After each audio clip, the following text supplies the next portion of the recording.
Baik, selamat pagi, siang, sore, ataupun malam, Bapak dan Ibu sekalian. Assalamualaikum warahmatullahi wabarakatuh. Perkenalkan, nama saya Muhammad Atar Abdullah dan rekan saya, Nama saya Nabil Falah. dan di sini kami dari kelompok satu yang akan mempresentasikan hasil observasi kami terkait wisata minat khusus geoturism di Goa Garunggang. Next.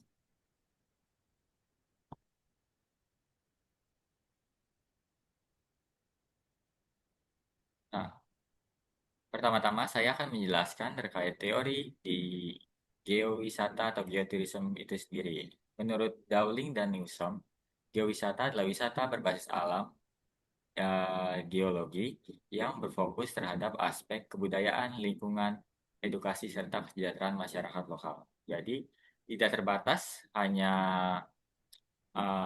wisata seputar pemandangan alam atau menikmati keindahan alam, tetapi juga wisata berbasis community base. Jadi kesejahteraan masyarakat lokal dan partisipasi masyarakat lokal serta edukasi juga uh, terdapat dalam di geotourism ini. Nah, jadi diharapkan dengan adanya konsep geowisata ini tercipta sebuah model atau tren pariwisata yang multi arah dengan artian terdapat interaksi yang memberikan pengalaman intens di dalam berwisata, geowisata itu sendiri. Next.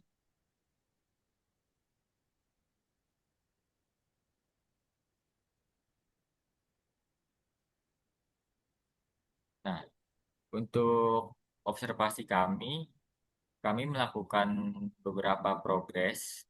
Nah, untuk progres report itu sendiri, yang pertama, pada tanggal 21 September tahun 2025, pembagian kelompok. Bagian kelompok ini secara mandiri melalui list grup WhatsApp. Dilanjut 29 September 2025, penentuan topik. Topik ini sama, dipilih secara mandiri dengan ditentukan dengan disediakan beberapa topik dan nanti secara mandiri oleh perwakilan satu kelompok memilih tema dari wisata minat khusus itu sendiri. Dilanjut 30 September pemberian materi terkait geotourism. Next. Pada tanggal 7 Oktober 2025, penentuan tempat observasi. Pemilihan tempat observasi yang relevan dengan topik geowisata di kawasan Jabodetabek. Jadi kami memilih sekitaran Jabodetabek sehingga dapat kami reach dengan mudah.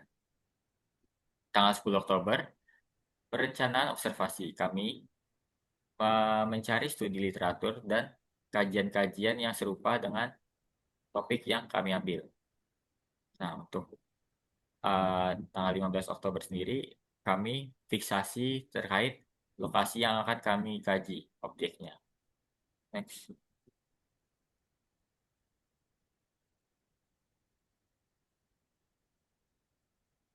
Nah, tanggal 21 Oktober kajian pustaka. Jadi setelah kami melakukan observasi, sebelum kami melakukan observasi, kami mengkaji beberapa teori terkait geowisata dan teori-teori relevan lainnya sebelum kami observasi. Jadi sebelum kami observasi, kami membekali diri kami melalui kajian pustaka di tanggal 21 Oktober ini. Lalu dilanjut tanggal 26 Oktobernya observasi secara langsung ke Gua Garunggang. Dan observasi ini tidak hanya observasi, tapi kami juga mengambil beberapa footage yang nantinya akan menjadi bekal video atau teaser dari paket wisata kami. Rancangan paket wisata. Dan tanggal 27 Oktober menyusun laporan untuk UTS. Next. Untuk tanggal 4 sampai 11 November, periode tanggal tersebut, kami mencari referensi paket serupa dengan Goa Garunggang yang kita ambil dari sisi wisata minat khusus geoturismnya. Lalu, tanggal 12 sampai 18 November 2025, penyusunan paket wisata. Dan 19 sampai 28 November finishing segala aspek yang telah kami buat di awal, yaitu seperti teaser, poster, laporan, dan paket wisata beserta quotation. Thanks. Nah, pertama-tama saya akan menjelaskan tentang latar belakang kenapa kami memilih Gua Garunga sebagai objek kajian kami di wisata minat khusus berbasis geowisata. Nah, yang pertama, karena gua ini terletak di Karangtengah, Kecamatan Babakan, Kabupaten Bogor. Jadi, secara jarak itu masih masih memungkinkan bagi kami untuk mengunjunginya tanpa harus membuang biaya yang cukup banyak. Jadi dari segi aksesibilitas itu sangat mudah ya, cukup mudah. Dan kebetulan Gua Garunggang ini merupakan objek wisata alam berbasis geowisata juga yang eh, cukup terkenal, tetapi eh,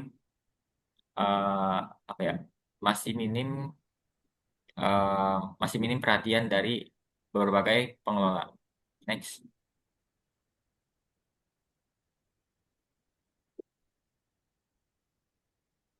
Nah, untuk analisis SWOT sendiri ada kekuatan yang pertama itu ada kekuatan ini dari Gua Garunggang itu sendiri yaitu objek wisata geologi yang memiliki keunikan tersendiri, yaitu letaknya ada di bawah tanah ya. Jadi ketika kebanyakan gua itu terletak di atas tanah, tapi di Gua Garunggang ini letaknya itu di bawah tanah, jadi harus turun terlebih dahulu.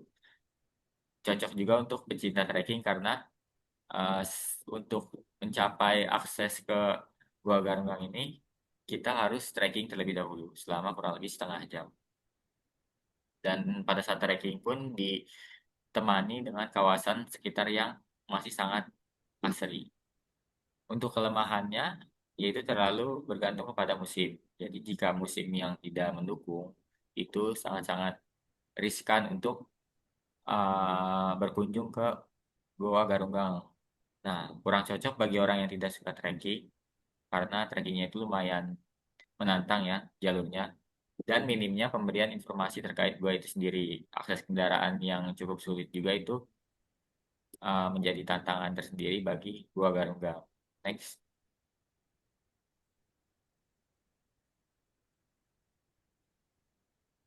Nah, untuk opportunity sendiri berpotensi untuk membuka pangsa pasar baru, berpotensi untuk dikembangkan menjadi wisata edukatif berbasis geologi, dan membuka tren baru melalui promosi media sosial. Ini merupakan suatu peluang yang cukup bagus ya untuk potensi pengembangan si Gua Garunggang itu sendiri. Tapi sejauh ini masih belum terlalu terrealisasikan ya. Tapi kedepannya opportunity atau peluang ini bisa dikembangkan oleh pihak-pihak terkait yang mampu mengelola si Gua Garunggang ini menjadi destinasi minat khusus berbasis geowisata yang lebih baik ke depannya. Dan untuk ancaman dari luarnya itu, kerusakan alam akibat overtourism itu sudah pasti. Pihak pengelola yang kurang memahami destinasi dan kurangnya partisipasi pemberdayaan masyarakat sekitar dan partisipasi pemerintah dan lembaga-lembaga lainnya dalam mengelola si destinasi Gua Garunggang ini. Next.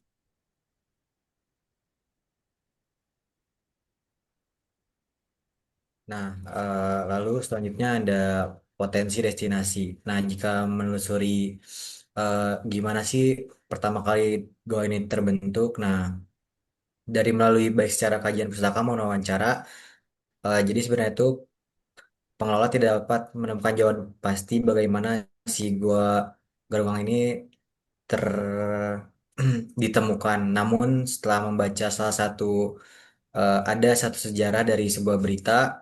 Jadi gua ini sebenarnya ditemukan oleh warga sekitar yang sedang berkebun. Lalu eh, tidak, nah si petani itu tidak sengaja menemukan bebatuan yang sangat unik. Lalu ternyata di bebatuan itu ada gua yang sangat unik kan. Gua pada umumnya itu biasanya ada berbentuk seperti eh, datar seperti tembok. Namun goa ini tuh eh, harus melalui tangga untuk turun ke dalam. Nah, hal tersebutlah yang menjadi potensi bagi destinasi tersebut untuk dapat dikembangkan menjadi destinasi edukatif, terutama eh, wisata geoturism itu. Nah, lalu selanjutnya ada komentar terkait wisatawan. Nah, jika mengacu pada teori tipologi wisatawan berdasarkan motivasi, menurut Cohen pada tahun 1972, nah mayoritas wisatawan yang berkunjung ke Gua Garunggang dapat terklasifikasi wisatawan tipe explorer. Nah, hal tersebut tuh bisa dilihat bagaimana para pengunjung itu sangat penasaran dengan gua tersebut karena gua tersebut emang sangat unik. Dan juga jalur trekking yang sangat menantang bagi para explorer. Nah, emang eh, hal tersebut tuh termasuk bersifat hard adventure namun masih dalam batas kenyamanan mereka sendiri. Lalu selanjutnya ada saran untuk pengelola Gua Galunggang tersebut. Nah, destinasi Gua Galunggang menjadi objek wisata edukasi berbasis geoturism tentunya perlu partisipasi aktif dari beberapa pemangku kepentingan, di antaranya pemerintah, pihak akademisi, dua stakeholder tersebut merupakan yang paling utama jika ingin mengembangkan secara cepat dan masif. Nah, kebetulan dari Gua Galunggang tersebut tuh masih dikelola oleh swasta dan eh, sarana dan prasarana di gua tersebut tuh masih sangat minim seperti petunjuk arah tuh yang masih sangat sedikit yang sangat membingungkan bagi para trekking. Namun tidak perlu khawatir jika kalian ingin ke gua ini, kita bisa menyewa guide lokal untuk memandu kita menuju gua Garangan tersebut. Nah, dengan trekking yang panjang sekitar 30 menit sampai 1 jam, tentu saja kita membutuhkan eh, guide lokal untuk memandu kita menuju Gua Galunggang karena emang jalannya itu yang bercabang dan sangat sulit.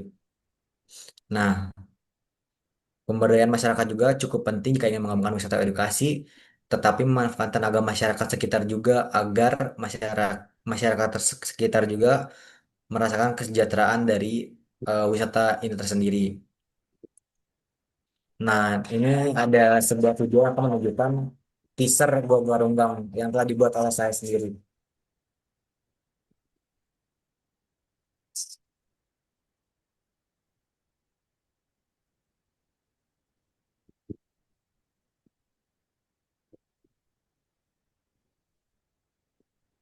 Nah ini eh, salah satu jalan trekking yang sangat menurut saya sangat sulit bagi orang yang tidak suka trekking.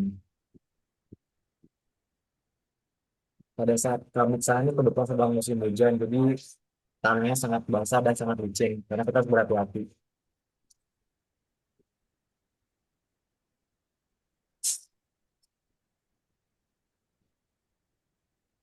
Nah ini adalah salah satu dari gua Garunggang. Di gua Garunggang itu terdiri dari 4 gua, dan kita memasuki gua yang kedua.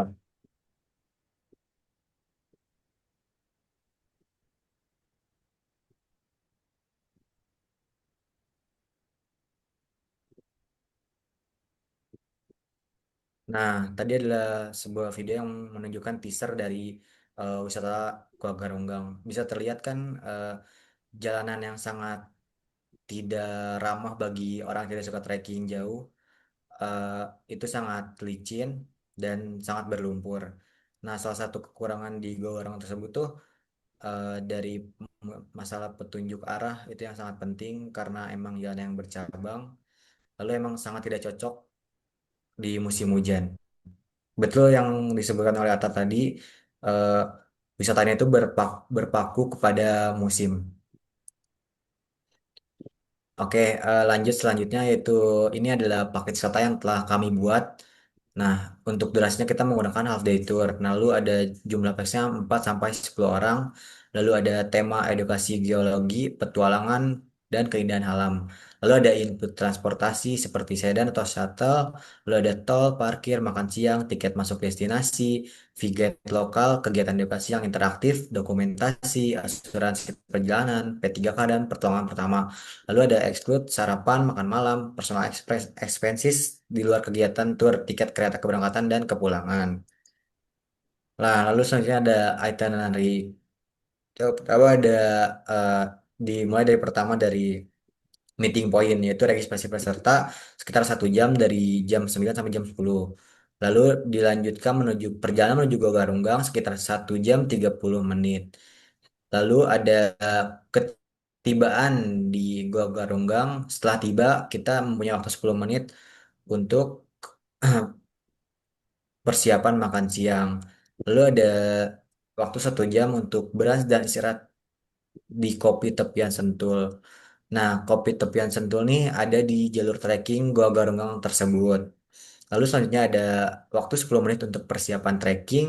Lalu ada 1 jam trekking menuju Gua Garunggang.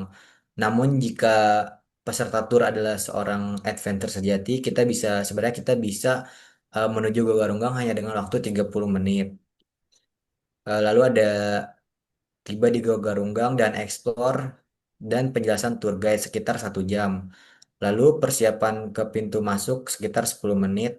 Lalu ada trekking menuju pintu masuk sekitar 1 jam atau enggak 30 menit. Lalu ada perjalanan pulang menuju stasiun Bogor sekitar 1 jam 30 menit. Jadi total durasi eh, half day tour ini adalah sekitar 8 jam 30 menit dimulai dari jam 9 sampai dengan 17.30. Lalu selanjutnya ada harga paket wisata yang akan dijelaskan oleh teman saya Atar. Nah, sebelumnya mungkin telah dijelaskan oleh rekan saya Nabil terkait apa-apa saja include dan exclude dari paket wisata yang telah kami sediakan. Nah, setelah kami kalkulasi dengan berbagai pertimbangan dan juga berbagai komponen-komponen tour yang telah kami provide. Nah, untuk 4 sampai 6 packs itu kami menyediakan mobil sedan. Jadi karena packsnya tidak begitu banyak, jadi hanya menggunakan mobil sedan saja. Mungkin tadi juga di Weakness dijelaskan bahwasanya eh, untuk mengakses ke Gua Garungan itu disarankan pakai motor ya, tetapi untuk mobil atau kendaraan roda 4 yang sekiranya berukuran mini itu masih bisa mengakses jalan menuju Gua Garunggang. Nah, jadi kami masih bisa memprovide sedan dan juga shuttle. Untuk 4 sampai 6 packs menggunakan sedan itu di harga Rp525.000.